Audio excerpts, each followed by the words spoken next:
sampai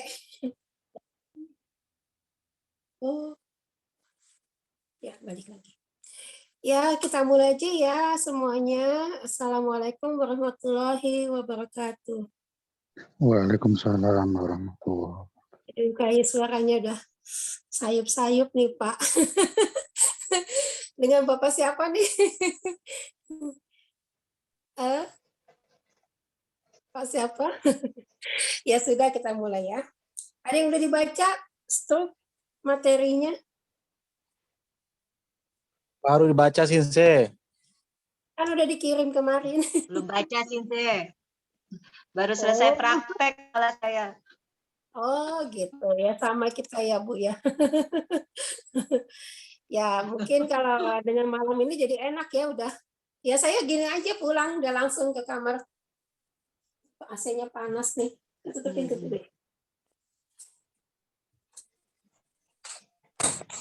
Ya kita mulai dengan stroke.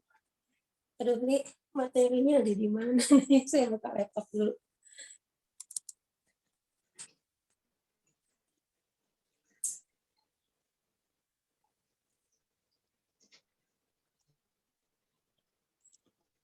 Ya sudah dikirim PDF-nya ya? Sudah ya? Oke. Oke. Saya udah kirim PDF-nya belum? Sudah ya?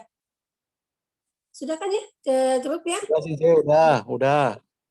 Udah, ya oke. Stroke dalam bahasa TCM namanya Chung Fung. Ya, Chung Fung. Itu kita klasifikasikan ada dua nih ya. Satu itu Kita itu penyakit itu kita sendiri yang bikin sebelum terjadi. Contoh misalnya, kenapa bisa kena lambung?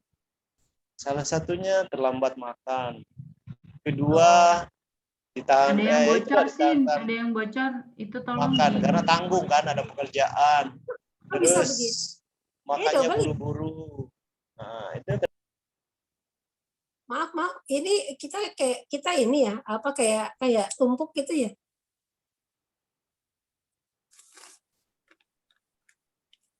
Iya. Yang tadi bukan dari sini kan? Bukan, kayaknya dari tempat lain. Ada peserta yang mengikuti kelas lain, tapi nggak di on gitu. Tadi mute kayaknya, yang tadi peserta tadi.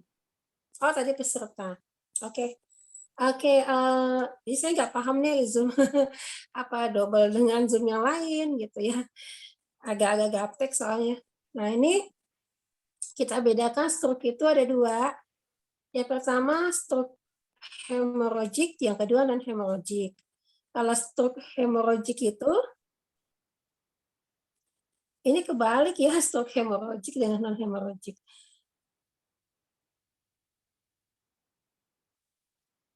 Ya yang pertama itu gambarnya stroke-nya itu iskemik ya, iskemik. Dia ada emboli ya yang menutupi emboli itu yang menutupi jalur pembuluh darah ke bagian kepala ya.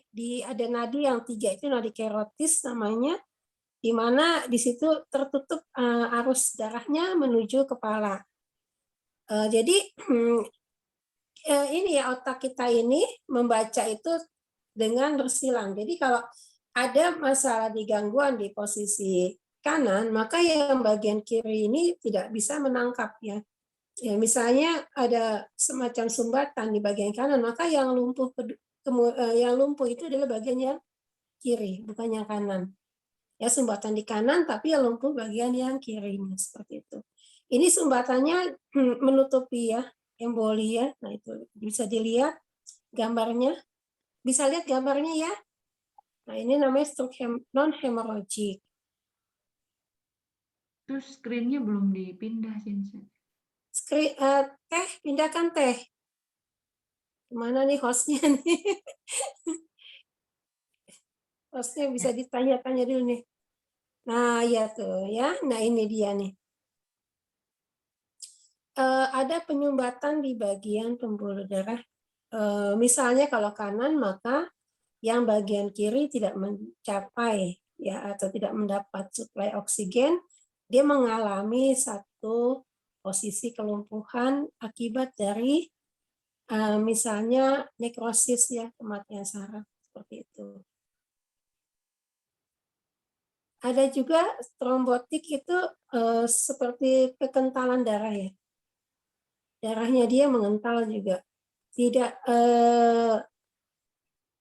darah yang mengental juga mengalami semacam kelumpuhan juga ketika suplai suplai oksigen tidak mencapai bagian yang bersilangan tersebut, seperti itu ya.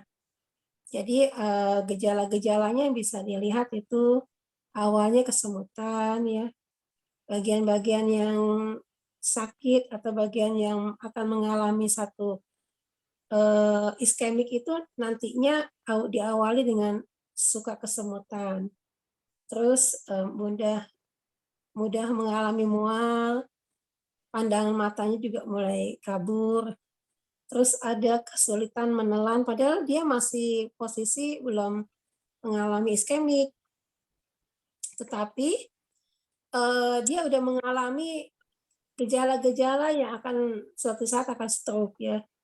Yang nampak itu adalah kesemutan, suka kesemutan, terus disfagia itu susah menelan, ya. Kemudian mudah mual, seperti itu, dan sakit kepala. Nah, kalau misalnya iskemik pun ada posisi tingkatan. Ada yang sampai lumpuh, tidak sama sekali bisa diangkat tangan, kaki tidak bisa berjalan. Ada juga yang masih bisa jalan tapi kakinya diseret. Ada yang tangannya bisa ngangkat tapi hanya setengah gitu ya. Barusan saya baru aja ngobatin pasien stroke ini. Emang hampir setiap hari ada pasien stroke ya. Dan stroke-nya macam-macam dari efek rata-rata itu hipertensi, diabetes. Kenapa? Karena kenapa kok hipertensi dan diabetes itu bisa mengalami stroke? Karena mudah kental darahnya. Jadi ada stroke namanya trombosit ya. Kentalan darah. Ya, stroke trombositosis trombotik ya. Jadi itu dia karena sering kental darahnya sehingga arus darah yang untuk ke otak itu tidak mencapai. Dalam hitungan berapa detik dia tidak mendapatkan suplai darah dan oksigen maka mengalami kematian saraf ya. Karena saraf itu membutuhkan sekali darah seperti itu. Membutuhkan sekali oksigen. Ya. Diusahakan untuk orang yang tinggi tensi, tinggi dia gula darah itu harus dibikin normal supaya tidak mengalami stroke. Diusahakan tensinya jangan melebihi 130/90. Batasan maksimal tensi itu 130. Dulunya 140, sekarang diturunin lagi jadi 130 maksimal. Ya. Kalau udah tensinya terkendali, terus gula darah terkendali, insya Allah nggak mengalami stroke. Seperti terutama orang tua ini kenapa ya orang tua tensinya suka tinggi, terus mengalami kekentalan darah. Orang tua itu nggak mau minum. Kadang-kadang minum itu kalau inget-inget aja, jadi suka malas minum, apalagi makin naik usia, di atas usia 50 tahun, di atas usia 60 tahun, paling malas minum. Paling malas. Coba lihat anak-anak kecil deh. Saya lihatin anak saya aja, satu botol itu sekali tegak gitu. Botolnya yang 600 ml sekitar kita 3 gelas ya. Sekali minum 3 gelas. Kita anak-anak 1 gelas aja udah kebanyakan ya. Itulah yang menyebabkan akhirnya orang tua itu mengalami kekentalan darah atau trombotik. Belum lagi makanannya, udah nggak ada gerakannya, nggak olahraga. Anak-anak itu kan aktif sekali ya, dia nggak bisa diam. Tapi orang tua jarang yang nggak bisa diam, rata-rata agak lamban ya, dalam segala hal agak lamban. Kecuali dia masih olahraga. Penting banget olahraga ya. Bisa seminggu 2 kali, seminggu 3 kali, penting banget. Ya. Jadi diusahakan kita pola hidupnya tuh banyak gerakan, banyak minum, ya supaya tidak mengalami seperti ini. Ya, kan ada juga terapis ya sakit. Ada juga terapis yang sakitnya stroke ya. Jadi jangan sampai terapis sakit stroke. Apa kata dunia? Ya, ini stroke hemorrhagic. Ini lebih ya karena posisinya dia mengalami pecah pembuluh darah ya. Kalau untuk pecah pembuluh darah ini kalau orangnya sampai ngalamin ngorok gitu, udah nggak kerjaan kita lagi, kasih dulu ke rumah sakit, mastiin ya. Khawatirnya pecahnya ini lebih banyak gitu. Ada kan kalau banyak kan mesti ditindakan, operasi. Kalau masih ringan hanya dikasih obat bisa kering gitu ya. Kalau sampai pecah terus dia ngorok gitu, itu bahaya. Itu bahaya ya. Jadi tanda-tandanya ya itu tidak sadar, pingsan ya. Terus nadinya juga cepat, pernafasannya juga cepat. Kadang-kadang udah orangnya udah koma. Nah, seperti itu ya. Udah nggak sadar. Ini seperti pasien saya, sebetulnya belum disebut pasien, orang dia baru datang terus kok kondisi tidur. Saya kan datang belakangan. Ini kenapa ya? Nggak tahu, katanya tiba-tiba nggak sadar, terus dari mulai sore dia bilang gitu. Jadi nggak sadarnya itu sekitar udah 6-7 jam yang lalu, udah lama ya. Ini nggak bangun-bangun, iya. Terus saya lihat kok dia ngorok ya. Semua tertutup, matanya juga tertutup. Jadi seperti tidur, tapi sebetulnya ini sakit loh. Nah, saya bilang gini, ini kayaknya stroke deh, coba dibawa ke rumah sakit dulu. Waktunya udah malam banget, udah jam 11 malam. Akhirnya saya suruh ke rumah sakit, sampai sana kan jam 12 ya. 30 menit kemudian dia meninggal. Ya dia jadi pikiran keluarganya tuh dia hanya pingsan gitu, padahal stroke. Kondisinya memang seperti orangnya pingsan ya. Jadi memang harus cepat-cepat dibawa untuk ditangani kalau untuk hemorrhagic. Karena kita nggak tahu pecahnya ini berapa cc darahnya yang menggenang ke otak itu, kita nggak tahu. Dengan teknologi yang canggih bisa diketahui seberapa besar darah yang merembes gitu di otak itu. Seberapa banyak maksudnya. Ya. Seperti itu ya. Dapat faktor risiko ya. Di sini pertama bekuan ya. Tadi saya bilang darahnya mengental, trombosit. Emboli itu ada bekuan yang meloncat gitu, yang menutup arus darah. Iskemik itu ya penurunan aliran ke bagian otak yang sebelahnya. Kalau hemorrhagic itu ada pecah pembuluh darah. Nah, ini faktor risikonya ya.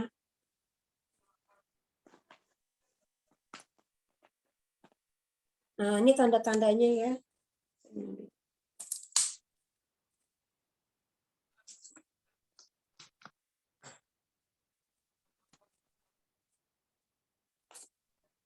Kehilangan motorik, maksudnya gerakannya ya.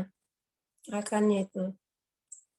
Jadi bisa dia mengalami gerakan yang sangat terbatas yang tadinya bisa melakukan aktivitas jadi tidak bisa melakukan aktivitas. Gerakannya sangat Slide-nya nggak terbatas. sesuai, Sin. Hah? Slide-nya nggak sesuai. Oh, Terlalu cepat. Masih teh mundur. kelebihan Masih teh. mundur. Ina. Ya, Teh. itu masih satu lagi. Ya, Oke, ini. tanda dan gejala ya. Jadi motorik itu terbatas gerakan. Terus komunikasi juga, dia ada juga yang bisa komunikasi, ada juga yang enggak. Ada yang kelihatan nampak bingung ya, jadi jawabannya nggak nyambung. Oh, udah makan belum? Dia nggak jawab, terus kadang-kadang ngomongnya ngaco. Jadi nggak pas gitu, ditanyanya kemana, jawabnya kemana, itu kebingungan ya. Terus ada yang susah bicara pelok. Jadi susah mengangkat lidahnya dengan baik gitu. Nah, itu lidahnya kaku ya sehingga tidak bisa ngomong.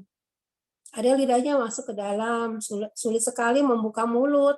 Membuka mulutnya aja susah, apalagi menjulurkan lidah. Nah, itu ada kehilangan komunikasi namanya. Terus tidak bisa, yaitu gangguan persepsi juga ya. Visualnya jadi tidak bisa dia ada kesulitan misalnya menangkap satu pembicaraan, terus persepsi visualnya juga ada gangguan gitu ya. Ya seperti itu tadi saya bilang kebingungan seperti itu. Terus kognitif yaitu mudah lupa. Jadi kadang-kadang ingat, kadang-kadang lupa kebanyakan lupanya bahkan sama anaknya, sama istrinya lupa ini istrinya bukan, dia juga nggak tahu ya. Ini anaknya bukan, dia juga nggak tahu gitu. Jadi sama sekelilingnya dia lupa. Nah seperti itu ya. Terus nah ini patofisiologinya ya, suplai darah ke otak, ya trombus, emboli, pendarahan, atau spasme vaskular. Karena gangguan umum ya, ada aterosklerosis ya, sebagai faktor penting terhadap otak. Juga ada misalnya kekerasan pembuluh darah juga bisa menyebabkan stroke kalau itu berlangsung terus-menerus ya. Jadi kita harus melakukan satu exercise supaya baik jantung maupun pembuluh darahnya itu jadi elastis gitu ya. Tidak mengalami pengerasan pembuluh darah. Terus tidak ada plak ya seperti kolesterol gitu. Itu namanya trombus juga ya, ada plak-plak di aterosklerosis di dinding pembuluh darah atau di dinding dinding pembuluh darah ya. Nah, seperti itu. Itu tidak ada plak-plaknya, kalau plaknya namanya kolesterol ya. Terus adanya emboli menyebabkan odema dan nekrosis. Nekrosis itu kematian saraf ya. Kemudian diikuti trombosis dan hipertensi. Ini biasanya hipertensi penyebabnya. Hipertensi itu menyebabkan trombotik dan menyebabkan aterosklerosis ya. Jadi kalau ada orang sering tinggi tensinya tuh bisa mengalami aterosklerosis.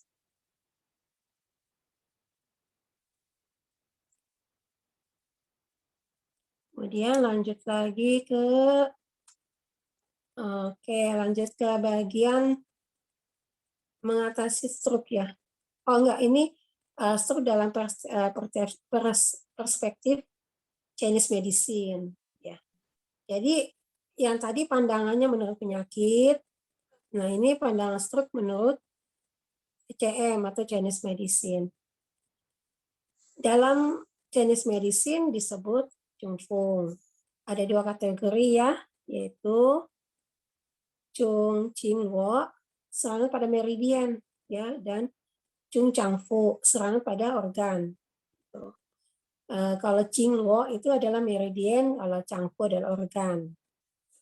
Nah ini kalau Chung Ching Wo tidak mengalami pingsan ya, hanya di bagian meridian ya, karena tidak mengalami pingsan, timbul gejalanya tiba-tiba lumpuh, tiba-tiba matanya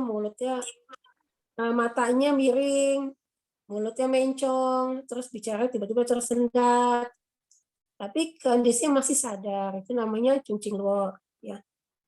Jadi tidak mengalami pingsan.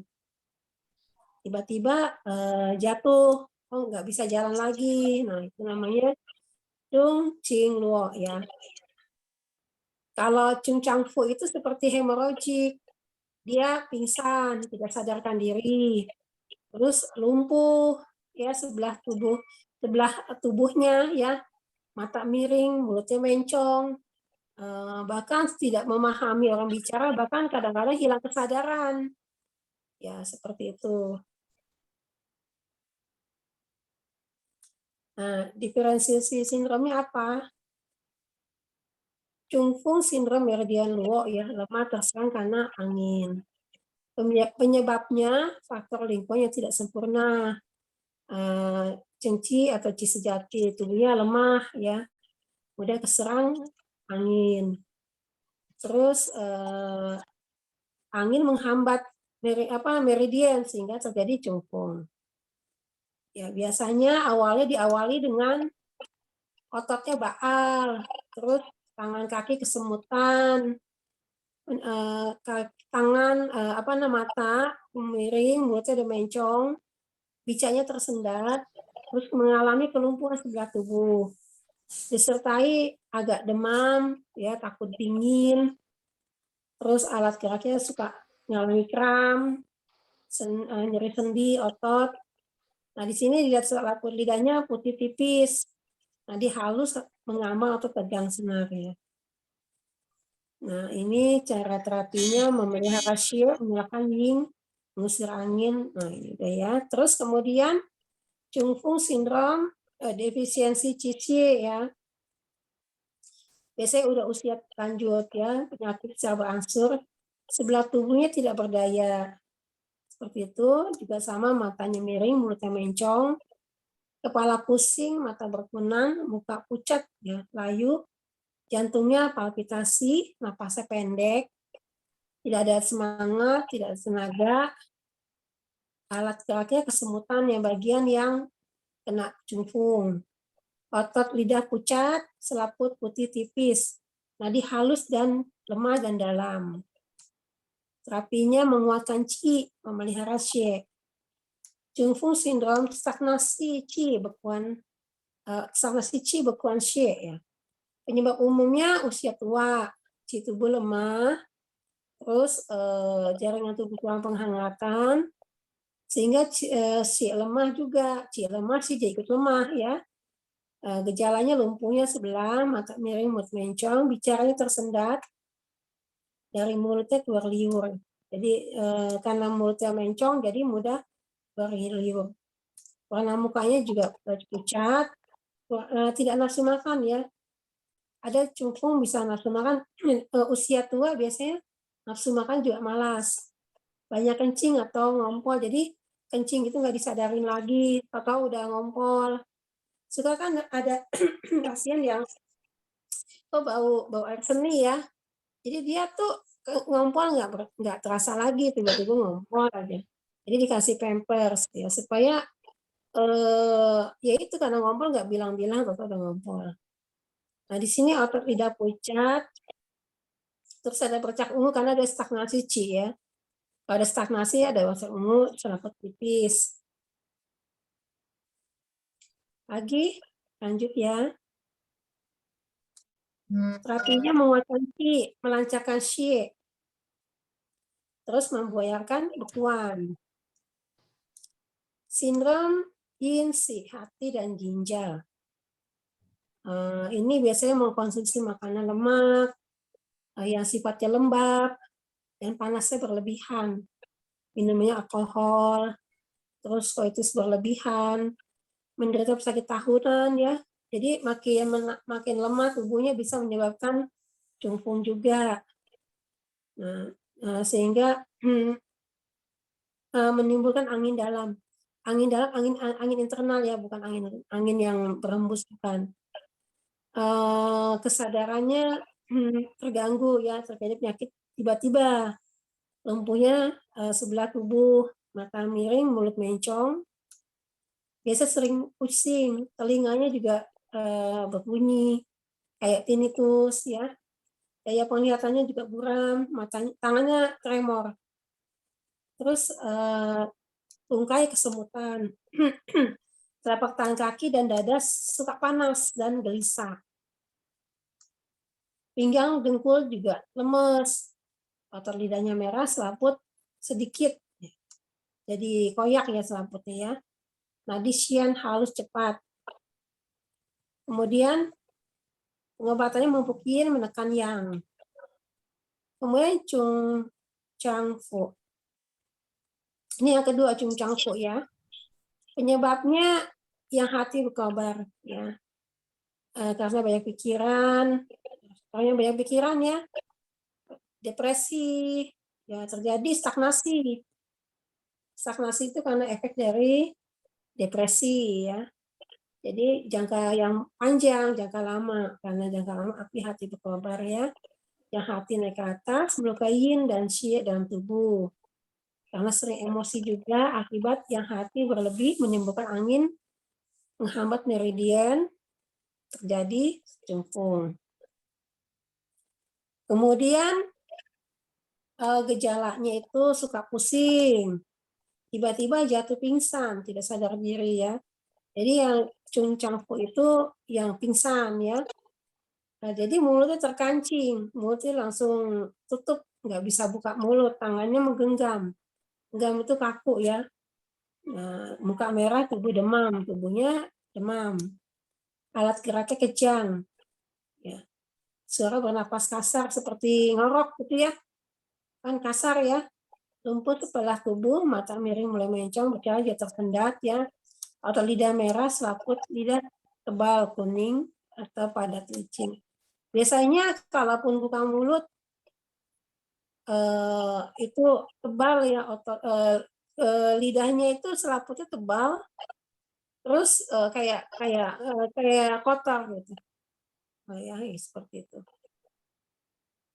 Itu ada gangguan sennya kalau ada tebal dan kotor, ada gangguan sen. Jungfung, dahak panas menyumbat meridian. Terjadi karena kelelahan, istirahat tidak seimbang, konsumsi makanan, lemak tinggi, makanan manis, minuman alkohol, diabetes berlebihan, terus juga kurang gerakan atau olahraga, Qi tubuh tidak lancar, mengakibatkan sirkulasi cairan dalam tubuh, terjadi timbunan kotoran lembab dan membentuk dahak. Timbunan jangka panjang ya, dahak panas menyumbat saluran meridian dan terjadi jungfung.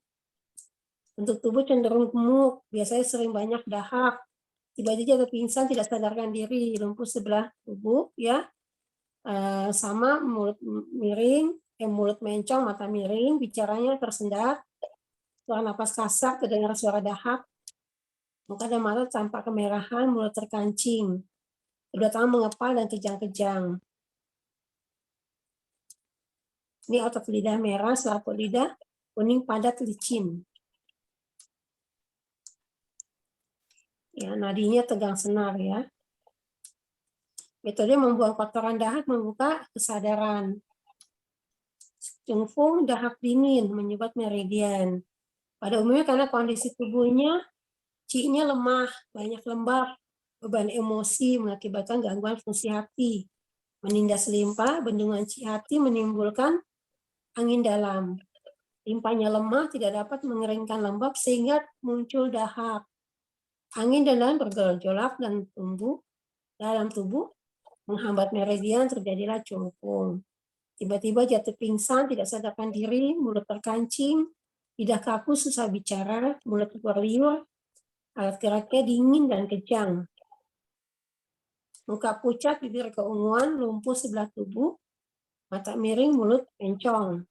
Otot lidah pucat, selaput lidah putih, licin, tebal ya, putih licin dan tebal. Nadi tenggelam, lambat, gantian, tegang senar. Ya, nadinya tegang senar. Ya, kemudian metodenya melancarkan Qi, menghangatkan meridian. Ini perlu di moksa ya, moksa tubuhnya. Kalau bisa moksa api, moksa api lebih bagus lagi ini ya. Terus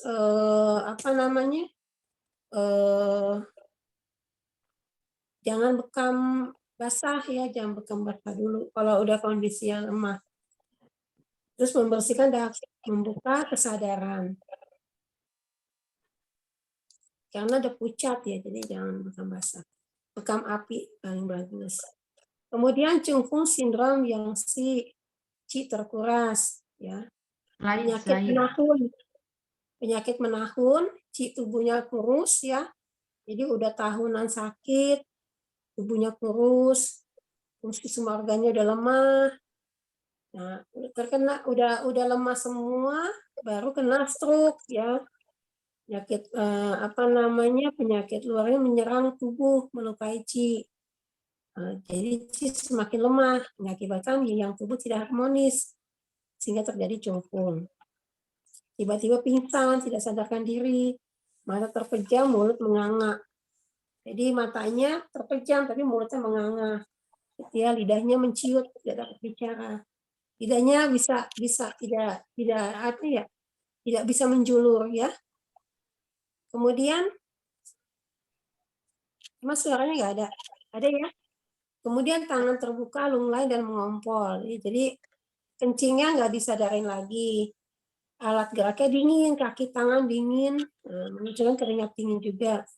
Nadinya halus, ya lemas, suaranya teraba. Jadi nadi itu kayak kosong gitu ya. Pengobatannya menguatkan Qi, menghangatkan yang, memulihkan kesadaran. Ini tata laksana terapi ya. Jadi ada prinsip terapi menurut Master Tung. Jadi kerusakan cerebrovaskular itu umumnya dikaitkan dengan kelebihan angin endogen, angin dalam, yaitu meningkatkan yang hati dan dahak, tetapi sering terjadi defisiensi Qi dan darah. Slide. Terutama pada pasien lanjut usia, ya, kena cungkung rata-rata kan lanjut usia ya, yang mungkin tidak terlihat sampai beberapa waktu kemudian setelah stroke. Poinnya itu untuk afasia lidah pelok, ya tidak bisa mengucapkan kata-kata dengan lancar, terasa berat menggerakkan lidah, lakukan pendarahan titik Qinyin, yang Yuye. Yuye itu dan Qinyin itu titiknya di lidah. Jadi ketika pasien menjulurkan lidah baru ditusuk. Ya, bisa gunakan jarum 1,5 cun. Lidah pasien dijulurkan, kemudian ditusuk juga pendarahan vena di sublingual ya, yang untuk mengurangi stagnasi darah. Nah ini dia nih, ya Yuye dan Qinyin. Dan di bawah itu ya, di bawah yang ada vena di bawah lidah ya, seperti itu juga ditusuk. Sampai pendarahan boleh mau dilepehin atau ditelan nggak apa-apa sih ya. Jadi pasien tanya ini mau diminum, mau dibuang atau ditelan aja. Kalau kita bilang ditelan ya sudah, jangan nggak apa-apa. Ya. Seperti itu. Itu dibikin pendarahan, walaupun nggak sampai berdarah-darah, nggak, paling sedikit doang sih. Ya seperti ini ya, ditusuk-tusuk lidahnya nih kayak gini nih. Di bagian kiri kanan lidah. Kalau ini masih area timpa lambung ya, sisinya ya. Seperti itu ya. Kemudian tusuk poin KI 6 dan CP23 membuka Yin Qiao ya, dan Renman. Renman ini pembuluh meridian Ren. Keduanya melakukan perjalanan ke wajah. Jadi CP23 itu dan KI6 itu melakukan perjalanan ke wajah ya. Jadi membuka HT5 membuka buah hati, menembus hati dan menuju ke akar lidah. Ini untuk masih lidah ya. Untuk masih lidah. CP23 ditusukkan 2 cun ke arah akar lidah. Kalau kan posisi CP23 ya, di bawah dagu sini ya, nanti tusuk di bawah dagu ke akar lidah ya, untuk membawa Qi ke lidah. Poin ST4 itu untuk mulut mencong dan air liur itu mudah keluar bilateral ya, ditusuk. Ini untuk yang kondisi mulut mencong, pelok, air liur tidak bisa bicara dengan lancar. Terus menguatkan fungsi faal tubuhnya. Ini titik si ya, di sendi, siku, dan lutut, di mana saluran Qi berkumpul. Ya, bersama ketika 100-nya bertemu sebelum mengalir ke laut. Di sekitar titik si itu ada otot dan tendon yang tebal, karena saluran Qi dalam dan berlimpah. lebih mudah bagi titik tersebut untuk menguatkan qi. Jadi kita ambil dikuatkan qi-nya dulu ya. Jadi bukan untuk apa ya gimana membuka blokiran, tapi pertama justru dikuatkan qi-nya dulu. Kalau untuk membuka stagnasinya nanti setelah qi-nya kuat akan terbuka stagnasinya. Karena seorang qi dan titik tersebut lebih banyak yang berjalan ke organ changfu ya. Jadi changfu ya untuk menguatkan changfu-nya dan mengobati gangguan organ changfu. Sini juga bagus untuk mengobati penyakit yang berkepanjangan atau kronis, penyakit karena seperti hipertensi gitu ya, itu penyakit yang panjang, penyakit udah usia juga ya. Dalam pepatah Tiongkok mengatakan bahwa penyakit yang berkepanjangan masuk ke organ pu. Jadi titik laut itu bagus untuk mengobati gangguan cangfu yang berkepanjangan atau kronis. Nah ini titiknya kalau dalam Master Tung diambil titik tauma. Tauma ini jarumnya 3 ya. Jadi titik diambil tauma sima. Ada di posisi paha ya. Sima ini 88 17, 88 18, 88 19. Posisinya di lipatan poplitea 7 cun di atasnya pada saluran ST, saluran lambung ya. Seperti itu. Kemudian 2 cun di atas 88 ini udah tahu ya, ada di dasar akupuntur ya. Di dasar Master Tung ada ya dedikasi ya. Titik sima bisa dibuka sima cung, sima sang dengan sima sia. Ya ini di paha ya posisinya 88 posisinya di paha. Kemudian titik tong kuan, tong san. Nah ini tong tian. Nah, tong tian ya. Pada tengah paha ya ini juga buat penguatan stroke tapi menguatkan dulu ya, menguatkan ini untuk menguatkan limpa ya. Pada garis tengah paha 5 cun di atas lekukan lutut. Jadi kalau yang pasien pakai celana panjang ya mesti pakai sarung supaya bisa, ini asalnya di atas 5 cun di atas apa namanya lutut itu kan agak jauh ke tengah ya. Seperti itu. Terus titik yang berikutnya tong sen. Ya, jadi ada tongnya ada 2 kali. 8809, 8810, 8811. Tong sen, tong wei, tong pei. Ya, di atas batas tempurung lutut bagian dalam pada meridian limpa. Ya, ini yang 889 di persis banget di samping sisi atas tempurung lutut ya, persis samping. Kalau tong wei-nya itu 2 cunnya di atasnya, terus tong pei-nya di 4 cun di atas tong sen. Maaf minum dulu. Kemudian huang ya, tauma huang. Ini masih di posisi di paha. Masih 88 semua ya. Huang Ming Huang, Xian Huang, sama Ci Huang. Nah ini kalau Ming Huang itu posisinya di pertengahan paha pada meridian liver ya, pertengahan paha. Jadi dicari paha, dicari tengahnya gitu caranya ya.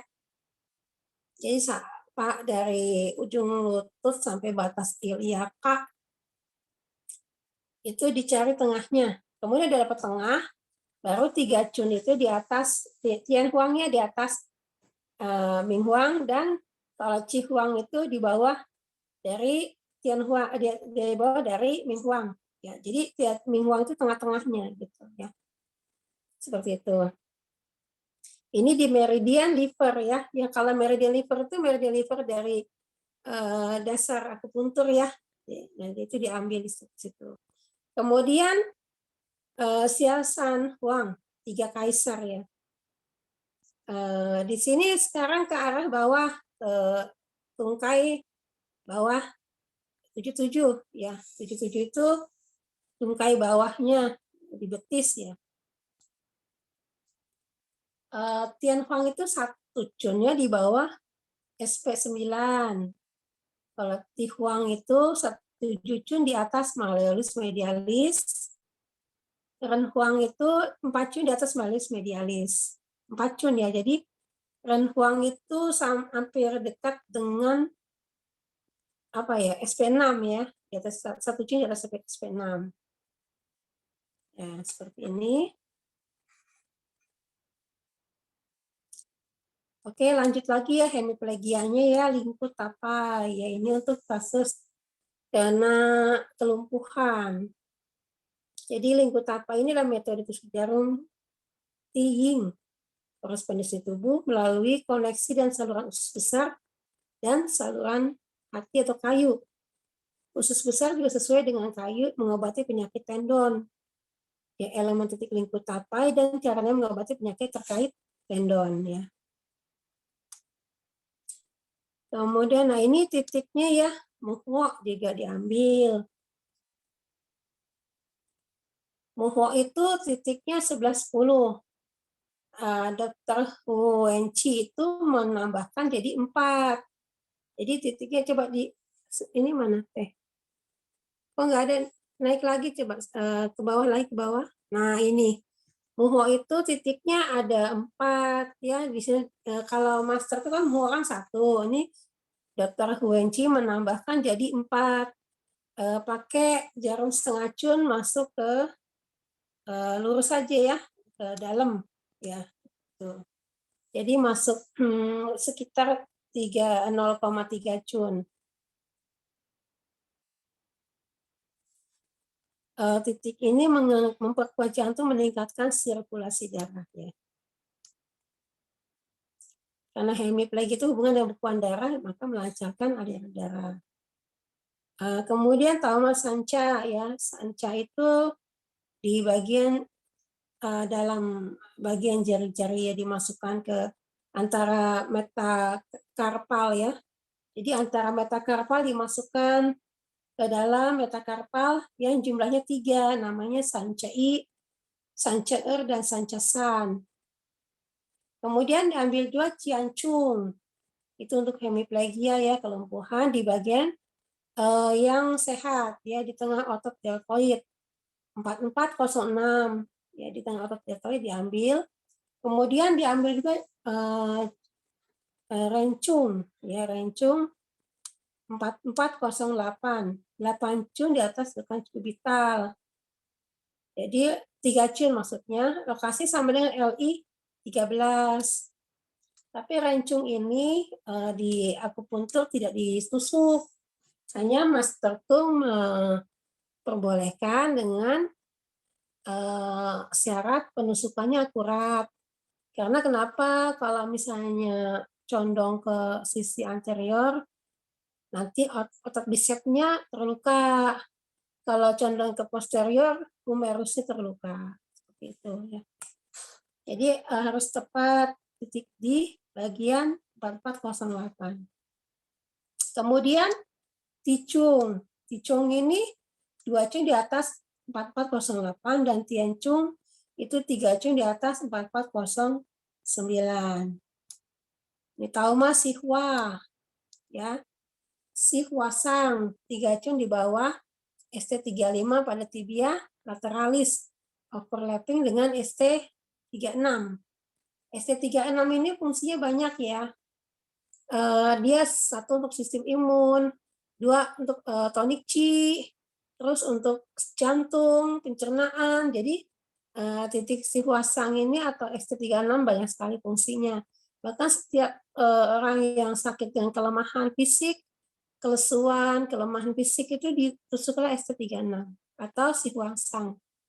Nah, ini wajib untuk kasus-kasus stroke itu digunakan titik ini supaya Qi-nya tuh naik, karena orang yang stroke itu pastinya mengalami kelemahan, kelumpuhan, itu kondisi-kondisi semuanya defisien. Kemudian di bawahnya ya ada Sihwa chung. si Huacung itu 4,5 cun di bawah dari ST36. Kemudian si Huafu 2,5 cun. Si Huaxia 2,5 cun di bawah si Huafu. Yang nanti bisa lihat. Nah, untuk ngambil titik kepala ini sama dengan di 20. Di puncak kepalanya tusuk Cheng Hui 101001, kemudian di atas Yintang juga ya, di Yintang ini ya tulis ya. Di Yintang ini 0,3 cun dari Yintang ke 1008 juga. Kemudian masih di kepala 101002, 1,5 cun itu di samping dari Cheng Hui ya. Sama dengan BL7. Kemudian titik berikutnya yang 101003 ya, Chopun itu sama dengan BL8. Dan di bawahnya itu Kowloon itu ya 1,5 cun dari 101002. Nah, seperti ini. Terima kasih. Ada pertanyaan? Mungkin dipraktekkan baru nanya ya. Dipraktekkan dahulu ya.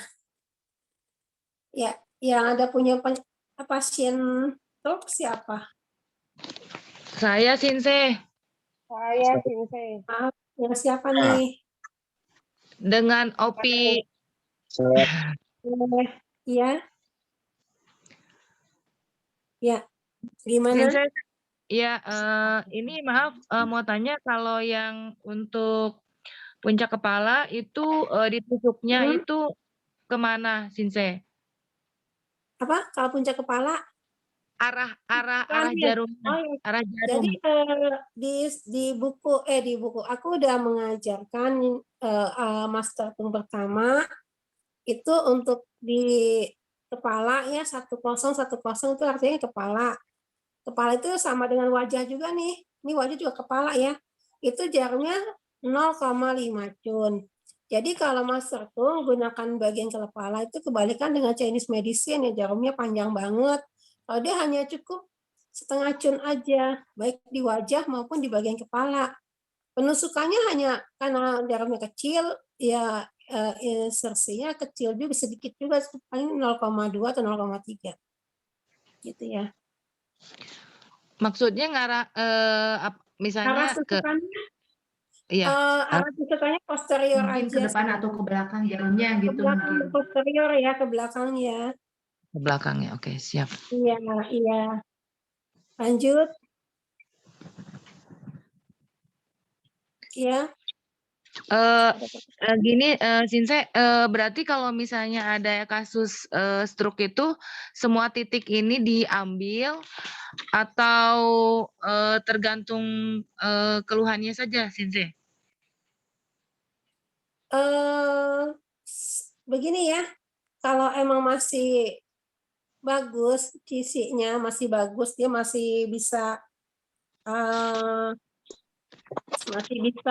bergerak, kakinya sih berat dikit, tangannya sih bisa naik tapi berat itu, ya titiknya jangan banyak-banyak. Kita lihat dulu pasiennya, kalau kondisinya masih bagus, tapi dia mulai kayaknya masih susah menelan, nah tusuk aja tuh susah menelan. Terus apalagi Pak, bisa jalan sih, tapi kayaknya kok agak keseret ya. Nah itu tusuk aja ya, ngambil aja sihwa aja. Gitu. Jadi kita lihat dulu juga banyak begini. Mungkin yang banyak itu satu stroke itu sudah lemah ya, usia tua, terus QC-nya juga sudah sangat lemah. Nah, itu bisa digunakan titik ini semua. Tapi kalau masih bisa diatasi dengan yang penting-penting aja bisa. Saya juga pernah punya pasien stroke, kadang cuma 10 jarum doang gitu. Udah nggak masalah. Dia masih bisa kok berjalan tapi keseret, tangannya masih bisa ngangkat walaupun nggak sampai banget ini ya, enteng gitu ya, agak sedikit berat lah. Ini kan masih bisa diatasin dengan tanpa banyak-banyak jarum bisa. Paling ngambilnya sanca, terus muho gitu aja, sama sihwa yang saya pakai sihwa. Gitu. Ya itu. Yang lain ada yang banyak yang nggak dipakai. Ada Sinse, saya bertanya. Saya dari Sulawesi Tengah. Iya, dengan Bapak siapa? Nasarudin Latif dari Sulawesi Tengah. Latif. Iya. Minta maaf ini Sinse, saya lambat masuk. Saya cuma mau bertanya. Yang ditusuk itu yang bagian yang lumpuhnya atau yang sehatnya? Itu aja Sinse. Baik. Terima kasih. Master tuh memang beda sama akupuntur lain. Akupuntur yang kita pelajari itu kan bilateral ya. Kanan kiri tusukannya. Kalau Master Tung itu justru mengaktifkan bagian yang sehat. Bagian yang sakit nanti akan mendapatkan energi dari bagian yang sehat. Seperti itu. Kalau bagian yang sakit tidak diapa-apain, tidak ditusuk. Justru bagian yang sehat yang ditusuk. Ya, itu prinsip Master tuh memberikan chi atau energi yang melimpah kepada bagian yang sakit. Gitu ya Pak ya. Dua-duanya Ya, terima kasih Sinsi. Kadang-kadang keduanya ditusuk, kadang nimbulin malah justru kontra apa ya. Jadi kontraindikasi. Kadang-kadang hasilnya malah jadi ngedrop atau gimana gitu ya hasilnya. Jadi saya sih pakainya walaupun memakai Master Tung, ya saya suka juga dipadu dengan yang lain gitu ya. Nggak semua Master Tung juga sih.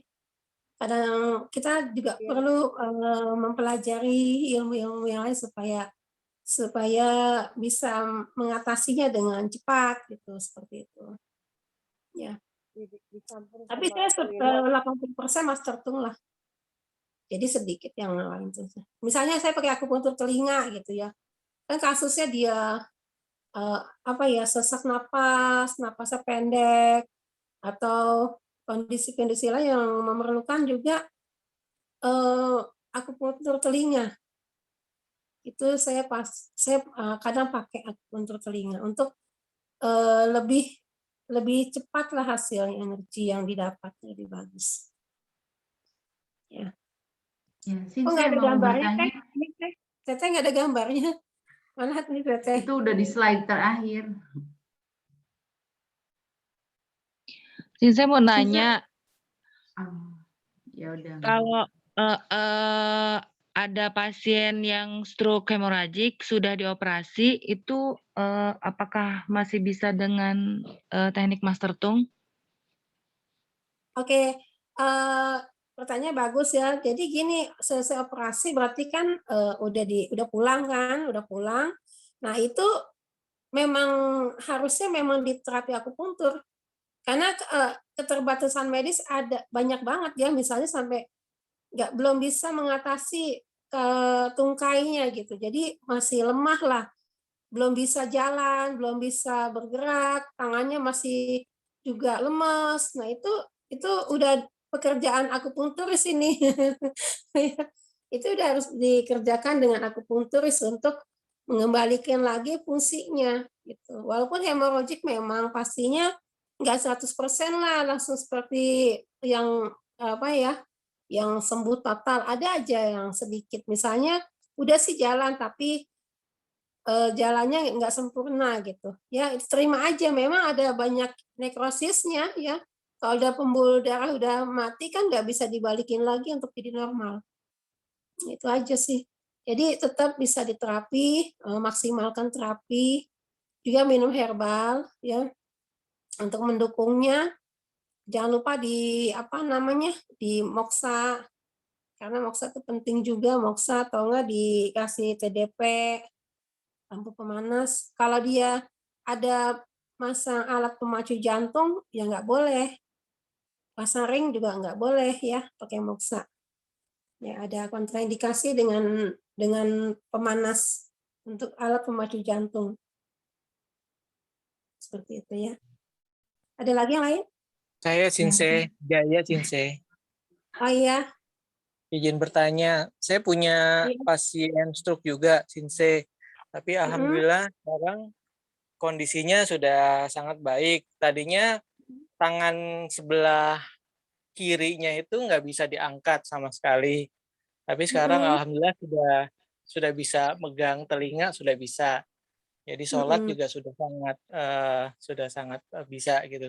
Nah, cuman sekarang itu masih jari-jari tangan kirinya itu Sinse, jadi masih agak mengepal, hanya sesekali saja tuh dia lurus, tapi nanti mengepal lagi, lurus nanti mengepal lagi. Gitu. Iskemik ya Pak ya? Iskemik ya? Iya Sinse.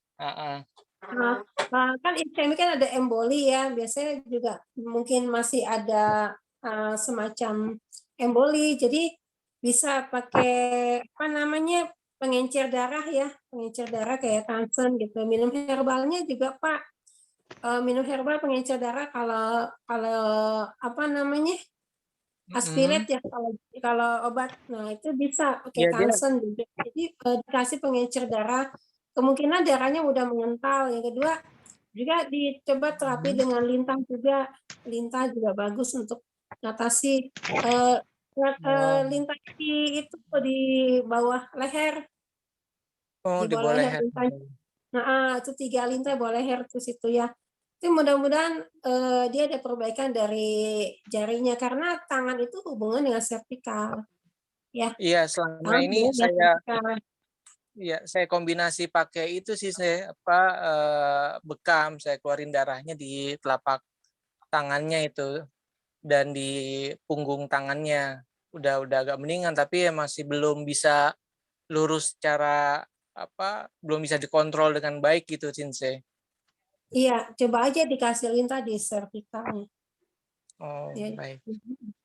Terus untuk bagian yang sakit, apakah bisa dikombinasi dengan titik akupuntur TCM, Sinse, buat menaikkan Qi-nya gitu?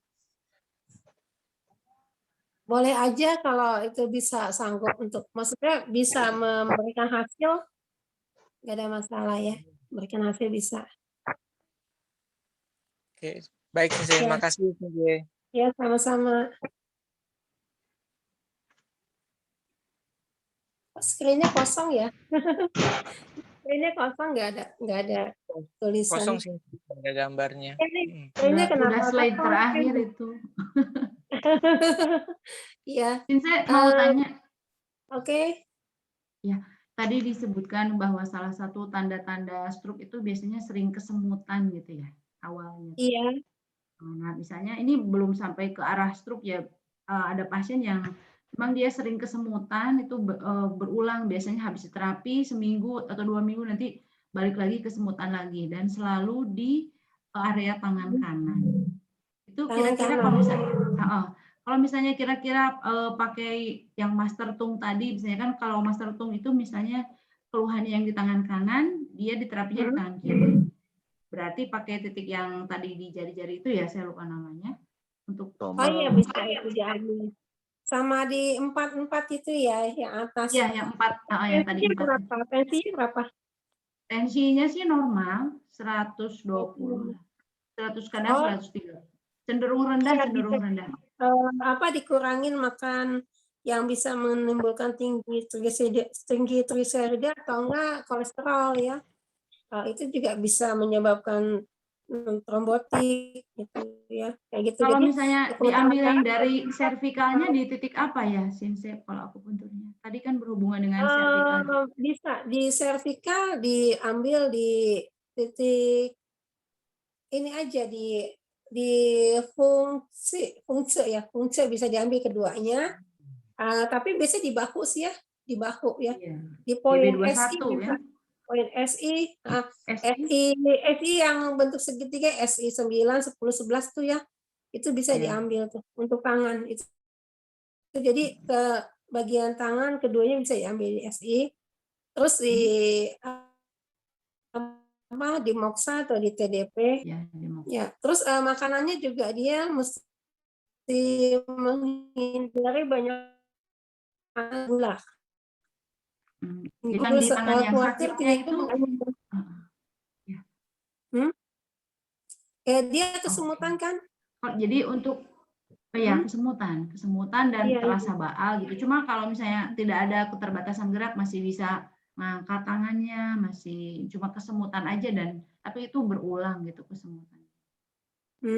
Iya itu aja sih. Bisa juga di lintah bisa. Tapi lihat dulu kalau di lidahnya pucat kemungkinan karena defisiensi darah ya. Kesemutan bisa iya. juga defisiensi darah bisa penyebabkan itu. Terus bekam juga di bagian leher atau enggak di bagian tangan yang kesemutan. Kayak di bagian Untuk yang deltoid juga. yang di leher Iya, berarti yang di titik yang tuh 14 ya area situ. Kalau mau dibekam. posisinya di bahu ya di GB20 terus di GB21 terus di apa namanya di al-kahlil terus di tangan di deltoid ya di 4406 tuh yang di deltoid itu terus bisa di punggung tangannya boleh dibekam. Nah, kemungkinan kalau defisiensi darah ya Jangan dia dibekam kemungkinan basah ya. menambah justru bukan membuang ya. Justru dia dikasih tonik misalnya vitamin B gitu ya, vitamin B12 seperti itu. Kemudian nanti akan kesemutan hilang sendiri. Karena kesemutan itu ada dua, mungkin faktor dari penyumbatan atau faktor defisiensi darah. Bisa, keduanya bisa. Terus kalau membedakan dengan neuropati perifernya gimana sih? Kan ada juga ya salah satu neuropati perifer. Kan biasanya neuropati. Dengan kaki ya kalau bukan neuropati. Perifer. Saraf tepi. Maksudnya penyakit saraf tepi ya, neuropati ya. Itu perbedaannya misalnya untuk diagnosanya. Nah, bisa jadi kalau neuropati itu ada rasa panas, terus yang intermittent, kesemutan mungkin, tapi biasa diiringin panas yang intermittent. Dan dia biasanya juga punya penyakit pendahulu seperti diabetes, kayak gitu, penyakit metabolik lah. Ya itu biasanya juga kenanya bukan cuma tangan, karena kaki, lebih banyak ke bagian tungkai bawah. Itu neuropati. Ada lagi? Ya, terima kasih, Sinse. Sama-sama. Mau tanya, Sinse. Iya.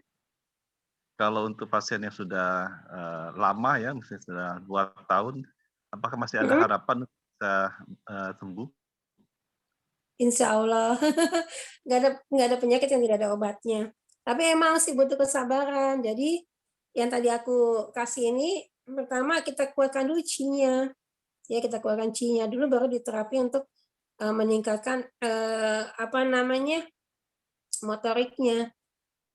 Berbarengan sih semuanya ya, sama semuanya. Jadi ini titik bisa diambil semuanya untuk kasus yang udah sangat lama. Seperti itu. Nanti ada perkembangan kok. Ada perkembangan walaupun perkembangannya itu naik grafiknya 20%, 30% gitu ya, naik grafiknya pelan-pelan.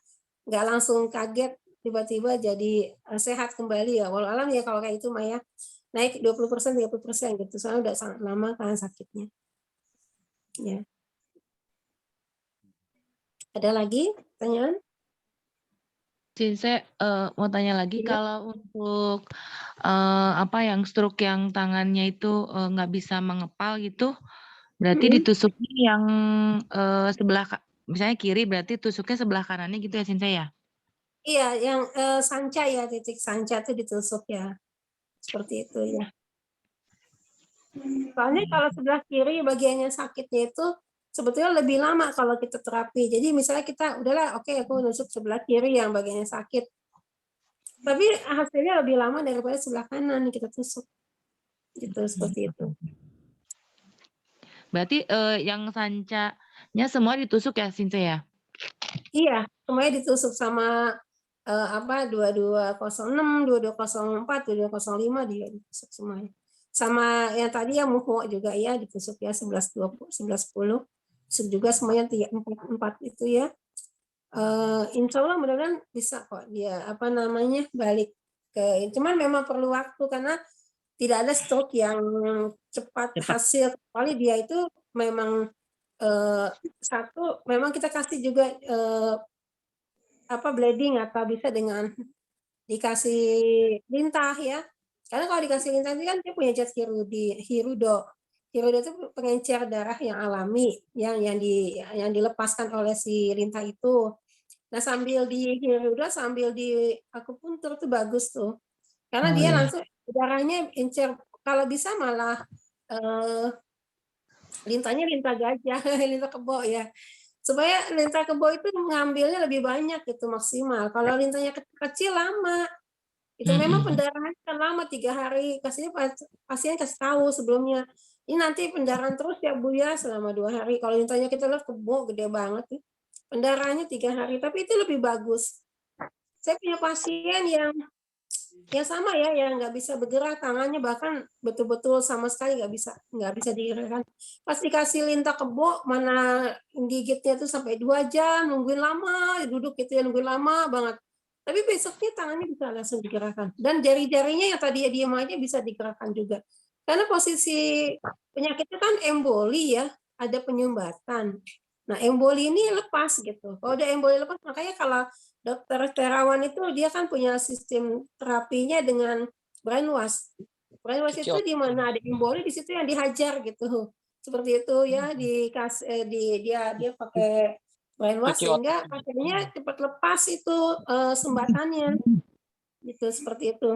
Waktu itu juga ada pasien juga yang disebut terapinya itu terapi osteoporosis, osteoartritis ya, karena ada masalah dengan tulang di belakang yang mengalami pengapuran. Saya kan terapi pengapuran kan. Ternyata dari cerita-cerita dia juga pernah stroke, tapi bagian pahanya ini berat, dilangkam sampai sekarang masih berat sih. Cuman dia kan terapinya kan fokusnya ke pengapurannya. Ketika saya lintah bagian pahanya itu, pendarahannya nggak berhenti-berhenti. Jadi darah itu mengalir terus sampai saya, aduh gimana caranya nyumbetinnya gitu ya. Dikasih minyak lah, dikasih apa, masih saya ganti itu aja rasanya udah sampai pas kali ganti masih merah terus. Tapi dia bilang gini, tapi kok paha saya enteng ya gitu. Ya, setelah pendarahannya banyak, justru pahanya dia merasa enteng, jalannya enteng banget, dia bilang gitu. Ya itu memang harus seperti kata siapa sih pendiri pertama kedokteran pertama siapa namanya, dia bilang gini, kalau darah ekses itu harus dibuang, dipotong gitu nadinya supaya mungkin sekarang namanya fasdu ya, supaya nanti darahnya itu lebih apa ya, lebih lancar gitu. Terus yang penyumbatan kayak plak, trombus atau emboli itu lepas. Darahnya kalau trombus kan lebih encer, kalau emboli kan bisa lepas. Kalau udah lepas emboli ya dia sehat. Masalahnya hanya ada penyumbatan kalau iskemik itu, seperti itu. Ya. Gimana? Titiknya boleh tahu saya di mana aja? Titiknya yang di pengencer darah jangan lupa. Ya, pengencer yang darah dikasih juga. lintah itu. Di bagian yang sakit. Di bagiannya sakit dikasih lintah, tangan kaki. Tangan Tangannya dikasih. Kalau lintahnya besar bisa juga di punggung ya, di punggung, di bawah leher. Punggung misalnya 3 atau 4. Itu dikasih ya. Tapi lihat dulu dia itu defisiensi cingga gitu. Jadi lintahnya sesuaikan jumlahnya dengan, kalau dianya lidahnya juga udah pucat, terus udah gitu makan susah, udah tua gitu, jangan ya. Dikasih bekam paling berapa kop gitu aja. Terus dikuatkan cinya kalau udah aki-aki, terus udah sepuh, badannya kurus, makan susah gitu, ya jangan dilintah banyak-banyak, paling 1 biji aja cukup. Di punggung telapak tangan apa di ininya sih? Kalau dia makannya masih kuat, terus badannya masih muda, boleh lintahnya 4, 5, sampai 6 juga boleh. Maaf Sinse, di punggung telapak tangan apa di telapak tangannya Sinse? Punggung badan. Punggung yang bawah leher itu loh. Untuk yang tangannya? Iya, di situ. Tangannya bisa di atas, di bagian bahunya bisa. Oh, jadi bukannya di punggung telapak tangan ya, tapi di punggung badannya ya, yang dilintah. Iya. Iya betul. Karena kan nanti kan nyambungnya ke tangan, ujung tangan. Oh iya ya. Siap. Gitu ya. Ya. Berapa Ada lintas lagi sih pertanyaan? kalau boleh tahu kira-kira? Satu atau Tadi kan tergantung. Tadi tergantung kondisi pasiennya. Kalau usianya udah tua, udah sepuh ya 1 biji. Tapi kalau usia masih muda, masih di bawah 50 bisa 3, 4 gitu. Jadi Oh kalau iya udah iya. tua, sepuh kan dilihat usia juga, terus lidahnya pucat enggak gitu, dilihat juga kondisi lidahnya, nggak mesti memastikan ini saya lintah kalau misalnya 2 biji bisa nggak ya lihat lidahnya lagi gitu ya. Kalau dia masih mau makan banyak, tapi kalau udah susah makan, udah tua, ya udah nggak usah dilintah, di akupuntur aja. Paling dikasih bekam api, kasih itu, ya. Baik, Sensei, makasih. Sama. Ada lagi? Sinse mau tanya, itu kalau pendarahan itu nggak berbahaya ya, Sinse? Kalau terjadi pendarahan, cara menghentikan pendarahannya gimana ya, Sinse? Ketika dilintah memang dia itu punya zat hirudin kan, bisa mengecerkan darah, otomatis bagian yang koyak itu akan keluar darah dari situ. Justru kalau bisa malah embolinya lepas. Jadi darah yang menggumpal-gumpal gitu akan keluar, sehingga dia tidak lagi mengalami penyumbatan seperti itu ya. Tidak ada lagi plak atau itu kan jadi lebih bagus. Dan biasanya darah kita pun akan menutup sendiri, punya zat untuk menutup, misalnya ini lagi ada pembuluh darah kita akan menutup sendiri gitu, mengalami trombus gitu ya, menutup sendiri. Gak apa-apa, biasanya muncul 2 hari, 3 hari biasanya. Kalau lintahnya gede, tapi kalau lintahnya kecil paling 1 hari udah nutup. Tapi diusahakan sih memang kalau kondisi pasiennya sampai lumpuh banget, sedangkan kepengen sembuh cepat ya dilintahnya besar-besar. Gitu, ya. Tapi lihat lagi lidahnya, kalau lidahnya pucat ya enggak. Kembali ke diagnosa deh ya. Memastikan ini berapa sih lintah yang mesti saya pakai, terus kelihatannya energinya cukup nggak ya kalau saya bikin banyak lintah di tangan, kaki, tubuh gitu ya. Saya kasih ini lintah cocok nggak gitu, seperti itu.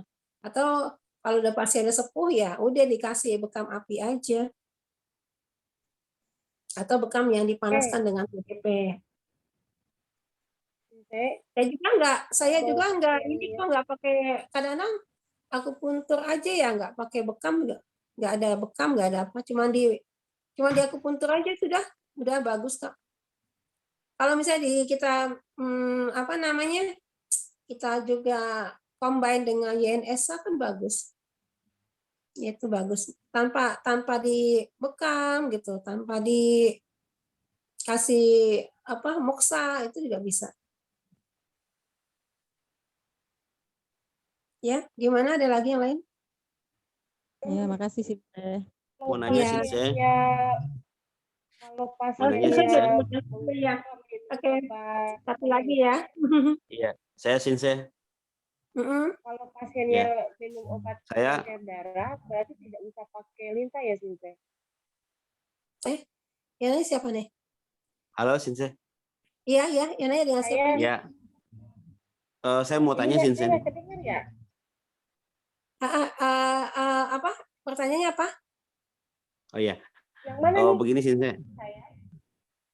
Saya menangani pasien stroke itu dengan kombinasi NSA dan Master Tung. Hasilnya baik Sinse. Bagus. Tapi masalahnya setelah ditinggal beberapa hari datang gitu lagi. Di terapi tung NSA bagus banget. Bisa jalan segala macam. Terus beberapa saat ditinggal lagi, begitu lagi. Itu gimana sih, Sih? Begitu lagi itu maksudnya apa? Maksudnya mengalami kaku lagi apa gitu lagi sih. Oh, oke. Oke, gini Pak ya, pasti ada saran-saran. Bapak saran nggak buat pasien? Makanannya kayak gimana? Terus dia berjemur nggak? Terus dia lakukan exercise nggak gitu? Terus Bapak ngasih ini nggak pendukung seperti herbal? Karena kalau misalnya pasien ada masalah dengan stroke ringan misalnya, terus dia sembuh sih ya, tangan angkat tinggi bagus, jalan enak, pokoknya semua bagus. Tetapi tidak didukung dengan meningkatkan fungsi CC-nya itu, melancarkan CC-nya dengan dibantu herbal susah juga. Jadi setelah pulang itu harus diresepkan herbal supaya ada cing gitu, ada cing yang bisa memperbaiki kondisi dia dari dalam. Kalau gitu herbalnya apa Sinse? Ada pucang mau sintong dia bagus. Pucang Ya. mau sintong. Iya, mau sintong ya. Itu juga bagus, dijual bebas ya. Ada di apa? Di mana aja bisa beli gitu ya. Nah, gitu. Toko herbal. Baik Sinse, makasih Sinse. Ya, sama-sama. Ada lagi? Itu tadi saya sedikit sih, saya. Apa tuh? Itu tadi kalau pasiennya minum obat pengencer darah, berarti nggak usah pakai lintah, nggak apa-apa ya? Nggak pakai apa? Lintah. Nggak pakai lintah Oh ya? iya kan darahnya encer, kayak bekam aja. Kalau Kayak di bekam fasdu, aja boleh. Fasdu, ya boleh tapi hanya 2 gitu ya, 2 atau 1 ya, biasanya fasdu 1 ya. 1 posisi ya. Udah nggak apa-apa di fasdu juga. satu kaki, satu tangan. Terkadang juga nggak begitu, obat itu ada dosisnya ya. Kalau dia minum hanya 1 hari sekali bisa aja boleh di fasdu. Nggak apa-apa. Itu minumnya pengecer darahnya 1 pagi sama malam. Pagi 2, malam 1. 2 macam maksudnya. Pagi 2 macam, malam 1 macam. Tapi dia ini nggak, masih susah gerakannya nggak? Tangan, kaki gitu? Iya, kalau terutama kalau pagi itu kaku. Iya, masih kaku. Saya mau ajak ke Masih sana kaku. sih. Iya, saya bekam kepala sama kemarin itu. Itu waktu dibekam darahnya gimana? Di punggung kental kayak jelly gitu. Tapi banyak. Banyak. Iya, kita nggak apa-apa dibekam aja mendingan. Oh, nggak usah dipasdu ya? Iya, dibekam aja. Pada kan ada tempat-tempat yang butuh ya. Di fase juga nggak apa-apa, nggak ada masalah. Yang penting kita bisa tanggung jawab lakukan. Masa kita bisa tahu kalau ini cocok di fase aja gitu. Gitu ya. Belum saya lakukan itu. Bisa akupuntur juga terus. Saya 3 hari sekali saya. Iya bagus kalau seminggu 2 kali bagus. Ya, terima kasih Sinse. Iya, sama-sama. Kita sudahi saja ya. Apa namanya? Materi Chung-Fung atau struktur hari ini. Minggu depan apa ya? Minggu depan bel pasi ya kalau nggak salah ya. Sama, hampir sama ya. Tapi ada beda dikit. Ya, gimana? Sinse, minggu depan hari Sabtu ya? Enggak hari Senin lagi. Hari Sabtu. Besok minggu depan tanggal berapa ya? Nanti saya kuliah soalnya Sabtu banyak pasien. Sabtu suka full pasien sampai malam. Aku lihat dulu aja ya. Nah, tadi saya pakai HP suami saya tapi nggak diizinkan masuk. Jadi saya